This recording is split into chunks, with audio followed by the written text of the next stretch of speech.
présent, les langues polynésiennes et l'histoire sont au centre de la conférence que donnera demain soir dans le cadre de la fête de la science notre invité Jacques Vernaudon, professeur de linguistique à l'université et directeur de la Maison des sciences et de l'homme du Pacifique.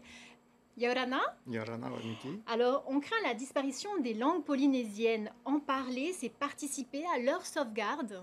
Oui, bien sûr, et puis parler également de leur histoire, de leur lien avec toutes les autres langues du Pacifique, pour montrer à quel point elles sont porteuses d'un patrimoine qui est multimillénaire et qui raconte aussi une histoire qui s'étend depuis l'Asie jusqu'à nos îles. Donc je pense que oui, ça participe à leur valorisation. Alors justement, vous venez de le dire, les langues polynésiennes font partie d'une immense famille linguistique et culturelle aux origines asiatiques qui s'étend de Madagascar jusqu'à l'île de Pâques. Qu'est-ce que ça veut dire?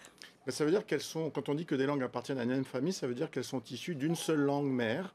Donc à travers la dispersion donc, des navigateurs et navigatrices qui ont peuplé le Pacifique, ces langues se sont ensuite diversifiées, mais à partir d'une souche commune. Et donc aujourd'hui, on peut reconstruire cette langue mère, on peut établir les liens entre les langues qui sont parlées aujourd'hui dans le Pacifique, y compris avec des langues qui ne ressemblent pas aux langues polynésiennes. C'est-à-dire que c'est l'intérêt de la science de révéler des liens entre des langues qui, à vue d'œil, ne se ressemblent pas. Alors, c'est le proto-polynésien, c'est bien ça? Alors, le proto-polynésien est la langue mère à l'origine des 40 langues polynésiennes. Et au-dessus, quand je dis au-dessus, c'est d'un point de vue historique, il existe des états de langues encore plus anciens.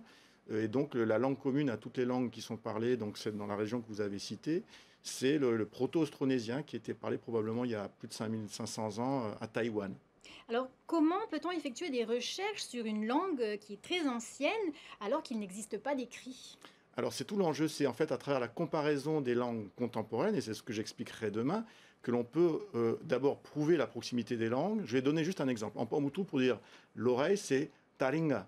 En tagalog, par langue qui est parlée aux Philippines, c'est talinga.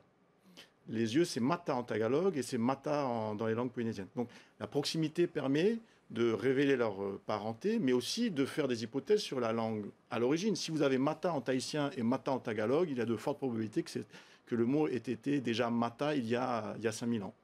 Alors, dans votre conférence, vous parlez aussi des enjeux de transmission. Aujourd'hui, quels sont les plus grands dangers qui menacent nos langues? D'abord qu'elles ne sont pas suffisamment parlées par les familles aux enfants. C'est-à-dire que la masse de l'exposition à d'autres langues, au français, à l'anglais, etc., fait que les langues polynésiennes ne sont pas pratiquées en famille. Aujourd'hui, on a également les médias, les médias sociaux qui font que les enfants se tournent vers d'autres langues.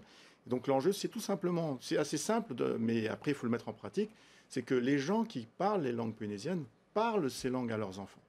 Est-ce que les écoles bilingues communes en Nouvelle-Zélande, c'est une solution? Oui, et c'est déjà appliqué ici.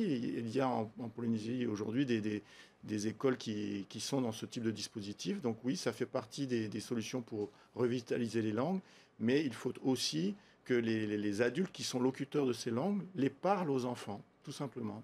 Alors, dernière question, est-ce que parler sa langue, c'est une autre façon d'affirmer son identité?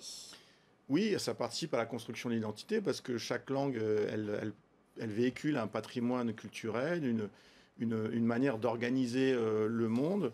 Et parler plusieurs langues, c'est être enrichi de cette diversité humaine, en fait.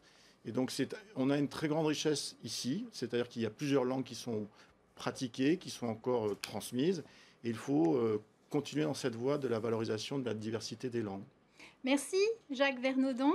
Alors rappelons l'horaire de votre conférence, 18 heures à la salle philanthropique de Pape-Été, un rendez-vous gratuit et ouvert au public.